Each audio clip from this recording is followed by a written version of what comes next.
Olá, humano! Bem-vindo a mais um vídeo do nosso curso de Python 3. Nessa aula, nós finalmente vamos ver as estruturas de decisão, com if, elif e else, mais indentação.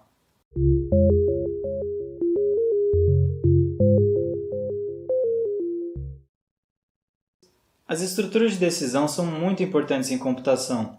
Isso porque elas permitem que seu código se adeque a diversas situações que você consegue prever. Então, por exemplo, se acontecer alguma coisa, você quer que execute um determinado pedaço de código. Mas se não acontecer essa coisa, você quer que seja executado outro pedaço de código. E isso é muito útil. Em Python, nós fazemos isso com if, elif e else. Nós vamos começar pelo if porque o elif e o else dependem do if. E a sintaxe do if é a seguinte: você vai colocar if, a condição, dois pontos, e embaixo o trecho de código que você quer executar, se essa condição for verdadeira. E por condição, eu estou falando alguma coisa que retorna verdadeiro ou falso. Então, sempre que a condição for verdadeira, vai executar o trecho de código que está dentro do if. Bom, eu não sei se a gravação está pegando, mas está tocando uma sirene aqui na rua. E eu vou continuar mesmo assim, senão não vou conseguir terminar essa aula hoje. Bom, agora que a gente já sabe a sintaxe, ou seja, como escrever o negócio em Python, é bom a gente dar uma olhada em alguns exemplos para ver de fato como é que funciona, né? Então aqui nós temos n igual a 10, e embaixo, if n igual a 10, ou seja, se n é igual a 10, a gente vai imprimir que entrou. E de fato ele imprime que entrou. Já no exemplo abaixo, a gente faz uma conversão de string. Então a gente vê o n ainda é aquele lá de cima, ou seja, o n ainda é 10. E aí a gente converte o n para string.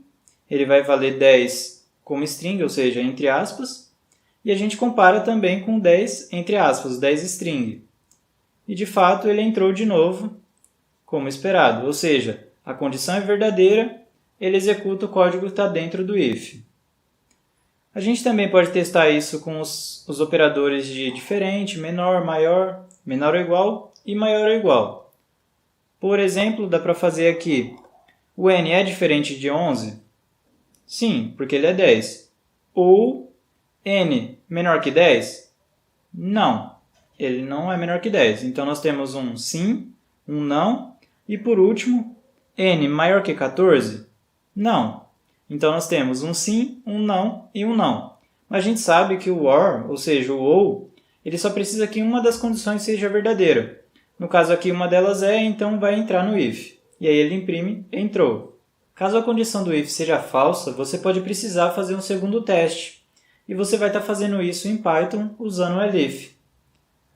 Então, por exemplo, vai ficar mais claro ver do que eu explicar sem nenhum exemplo. Então, n igual a 2, e aí a gente vê if n maior que 3, se n maior que 3, vai imprimir n maior que 3.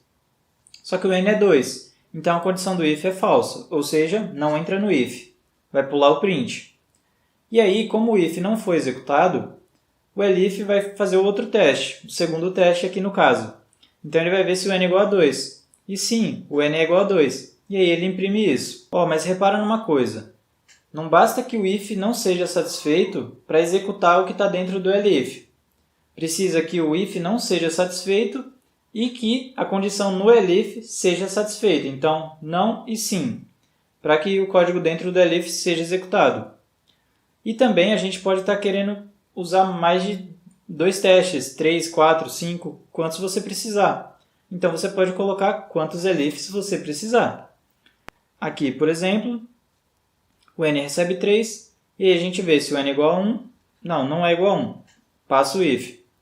Elif, n igual a 2? Não é igual a 2. Passo o elif. Elif, n igual a 3? Sim, n igual a 3. Então, ele imprime e ignora tudo que está abaixo, ou seja, o elif que está abaixo. Já vou aproveitar esse código de cima para explicar um negócio. Se você trocasse esse elif desse código por um simples if, o resultado poderia ser diferente. Por quê? Quando você tem dois ifs, eles são independentes. Você reparou que aqui embaixo, quando a gente fez vários elifs, eles estão não encadeados, eles estão na mesma estrutura. Então, por exemplo, se um executar, nenhum da mesma estrutura vai executar. Já no caso aqui de você ter dois ifs, eles estão em estruturas diferentes. Por quê? Porque cada um deles, a definição do if é que ele vai começar uma estrutura de decisão. Então você tem duas estruturas de decisão começando se você tem dois ifs. Eles são independentes, ou seja, pode ser, num caso, que a condição de um seja verdadeira, aí executa o código que está dentro dele, e que a condição do if de baixo também seja verdadeira, e aí executa também o código dali. Ou seja, vai estar executando os dois. Coisa que não acontece se você usar o if, elif, porque só um deles é executado. Por último, nós temos o else.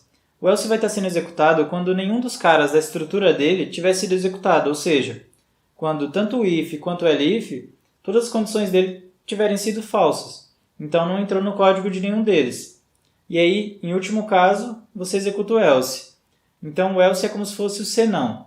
Você pode testar 1 milhão de se não se, e por final, se nenhum deles foi executado, você coloca se não, ou seja, nenhum desses casos foi executado, eu quero executar esse código aqui por causa disso. Então aqui nós temos um exemplo, n recebe 0, a gente testa n igual a 1? Não. N igual a 2? Não. N igual a 3? Não. N igual a 4? Não. Como nenhum dos casos foi executado, a gente tem o else e ele obrigatoriamente vai ser executado. E aí ele imprime que n não é 1, 2, 3, nem 4. E repara que o else, assim como o elif, ele só vai ser executado se nenhum if, nenhum elif for executado. Porque eles estão na mesma estrutura. Então, nessa estrutura, só um cara pode ser executado. Ou um if, ou um elif, ou um else. Nunca mais de um. Certo? Pode ser que você tenha uma situação binária, em que você quer saber só sim ou não para uma condição. E aí, nesse caso, você não precisa usar o elif. Por quê? Porque o elif ele tem um segundo teste, uma segunda condição. No caso binário, por exemplo, isso aqui é 0 ou 1, você só precisa de um teste. Por quê? Porque se você souber que ele é 1, você sabe que ele não é 0. Então, você sabendo uma coisa, já tem a resposta da outra. Nesse caso aqui, então, vamos ver aqui. O n recebe menos 3 e a gente testa. N maior ou igual a 0? Não, porque ele é negativo. Então, ele pula. E aí, ele já vai para o else. Se ele sabe que n não é maior ou igual a 0, obrigatoriamente ele é menor que 0. Certo? Agora a gente entra no que é conhecido como encadeamento de ifs. Ou seja, você tem uma estrutura de decisão dentro de outra estrutura de decisão. E você pode pôr quantas estruturas dentro da outra você precisar. Vamos para um exemplo. Aqui nós temos uma variável idade, que recebe 25, e o sexo, que é f de feminino. E aí nós vamos testar. Se a idade for maior que 21, sim, ela é maior que 21, então vai entrar aí dentro. Por quê? Porque a idade é 25. Eu quero imprimir idade maior que 21, beleza. E aí embaixo ele quer fazer outro teste, ou seja, tem um if dentro de um if. Ele quer ver se o sexo é feminino. Se for, você vai imprimir bem-vinda. Se não, ou seja, else, ele vai imprimir bem-vindo. Por quê? Porque, como eu disse, quando você só tem if e else, é uma coisa binária. Então, se não é uma coisa, é outra. Se não é feminino, nesse caso aqui, está sendo masculino. Claro, não quero entrar em discussões de gênero, mas por simplicidade você entendeu o raciocínio. É usado para coisas que a gente julga binárias. Não estou dizendo que o gênero é uma coisa binária, certo? Isso aqui é uma aula de programação, não é nada de humanas, não é nada de opinião, é só Python. E eu dei um exemplo que talvez alguém aí ache que tem algum problema, mas enfim, está explicado aqui, minha ressalva. Foi um exemplo inocente, digamos assim. E aí, então, ele vai testar como o sexo é igual a f string, ele vai imprimir bem-vinda. Então, imprimiu idade maior que 21, bem-vinda. Beleza? O else ou o elif, ele também vai estar sempre ligado ao primeiro if. Então, quando você tiver, por exemplo, nesse caso, você tem dois ifs. O else que a gente tem, ele está ligado ao if mais próximo dele para cima, que é, no caso, o do sexo igual a f. Isso é feito dessa forma para evitar ambiguidade. Então, se fizesse de outras formas, você poderia ter casos em que você não sabe se esse else ele é o sinão do if lá de cima ou do if que está logo aqui acima dele, pertinho. Então, é feito de uma forma a simplificar a nossa vida e, enfim, evitar demais problemas. Quem não teve Python como primeira linguagem, geralmente detesta isso aqui, porque é uma coisa que a gente não está acostumado. Você não tem, tira um pouco da sua liberdade de como escrever o código que você tem em outras linguagens como C, C++, Java, por exemplo. Mas vamos deixar de papo, vamos ver de fato o que é isso.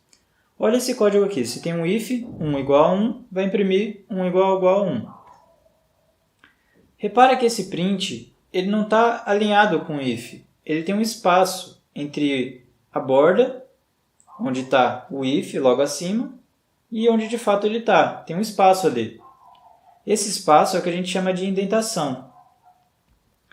Então, a gente pode pegar aqui meio que uma definição de indentação, que é o seguinte. Indentação é o espaço entre a margem e o início do texto num parágrafo. Basicamente, a gente pode dizer que quanto mais próximo da margem, mais acima o comando está. E quanto mais longe da margem, mais abaixo o comando está. O que isso significa?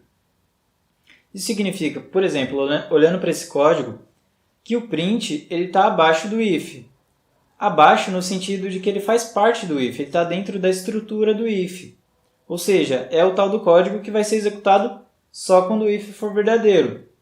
Então, esse espaço está mostrando para a gente que esse print está dentro do if. Você poderia, por exemplo, colocar ele na mesma linha, alinhado verticalmente com o if.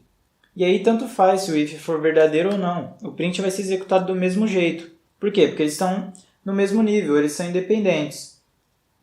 Agora você pode voltar lá para o caso em que tinha um if, vários elifs e um else, e ver qual é o comando que está dentro de cada teste. Ou seja, qual é o comando que vai ser executado caso esse teste seja verdadeiro. E também caso nenhum teste acima tenha sido executado. E aí você vai ver que realmente faz sentido. Já era mais ou menos intuitivo, né? Do jeito que eu estava falando, pelo menos espero que tenha sido intuitivo, qual é o comando que está dentro de qual. E é justamente para isso que se tem a indentação como sintaxe em Python, digamos assim. É um jeito de você escrever código Python usando a indentação. A indentação ela torna o código muito legível e por isso ela é uma boa prática de programação. Já imaginou se você tivesse, 10 linhas de código, pega lá aquele exemplo que tinha um if, vários elifs, coloca todos eles na mesma linha. Ia ficar no mínimo uma coisa estranha de se ler. Então é mais ou menos pensando nisso que a indentação é usada, para isso que ela é usada, não só em Python, mas nas linguagens mais diversas por aí. Com a diferença de que nessas outras linguagens, como C, C++ e Java, a sintaxe não é uma coisa... A indentação ela não é uma coisa obrigatória. Já em Python, ela é obrigatória. Então aqui nós temos if 1 igual a 1 e o print é alinhado com esse if. E aí a gente vai ver que vai dar um erro aqui, porque o Python está falando, cara, isso aqui tem que estar indentado. Se esse print está dentro do if, ele tem que estar indentado. Eu tinha dado um exemplo deles estarem alinhados. E repara que naquele exemplo, eu acabei não falando que o if tem que ter um comando dentro dele. Senão vai dar esse erro aí. Então você poderia colocar if, qualquer comando dentro dele, e o print fora. E aí, independente do resultado do if, o print ia ser executado. Pode parecer uma chatice esse negócio da indentação. Por exemplo, em outras linguagens você costuma indentar, mas não é obrigatório. Ou seja, não é a linguagem que te obriga a isso. Você faz só como boa prática de programação. Só que o fato do Python usar isso na linguagem, obrigar a fazer isso, faz com que a notação fique menos carregada. Então, se você for ver um código de C++ ou C, você vai ver que vai ter parênteses, vai ter chaves, vai ter um monte de coisa mostrando qual é a estrutura. E isso depois vai ficando uma coisa muito carregada quando o código vai ficando grande. Então, pensando nisso, é um jeito simples de resolver e unindo uma boa prática de programação que vai fazer com que seu código seja legível tanto para você quanto para outras pessoas. Por exemplo, o meu professor falava que na época dele, o pessoal tinha orgulho de escrever um código que ninguém entendia. Hoje, se você escreve um código que ninguém entende, só você entende, isso é um lixo, não serve para nada. Programação é feita em equipe, você precisa fazer um código, o cara do departamento do lado da empresa ou da universidade vai precisar de umas partes desse código, vai precisar conversar com esse código, vai precisar entender esse código. Portanto, é bom ter a indentação sempre em mente e o Python força isso a acontecer. E aí você vai ter uma boa prática de programação, vai se dar bem no mercado, vai se dar bem na academia, enfim, qualquer trabalho em equipe, você vai conseguir se dar bem porque seu código vai estar legível. Se você estiver usando o Jupyter para essas aulas, e eu recomendo que você use, porque tanto tem essas aulas estão para download na descrição, como também dá para você fazer 1 milhão de outras coisas com o Jupyter. Se você estiver usando ele, você talvez não tenha tido problema com indentação antes.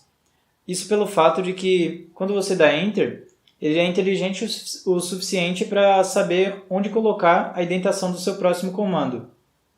Então, se você tiver um if, ele sabe que obrigatoriamente, para não dar erro, esse if vai ter que ter um comando. Então, ele já joga na indentação logo abaixo do if. Essa aula foi bem no improviso, está tendo bastante barulho aqui na rua, tem neném chorando, tem cachorro latindo e tem sirene de vez em quando tocando. Mas eu espero que tenha sido uma aula, no mínimo, proveitosa para você, que você tenha aprendido alguma coisa. E nos vemos na próxima. Se esse vídeo foi útil, dê o seu like e se inscreva no canal para acompanhar nosso trabalho. Muito obrigado pela atenção e que a programação esteja com você.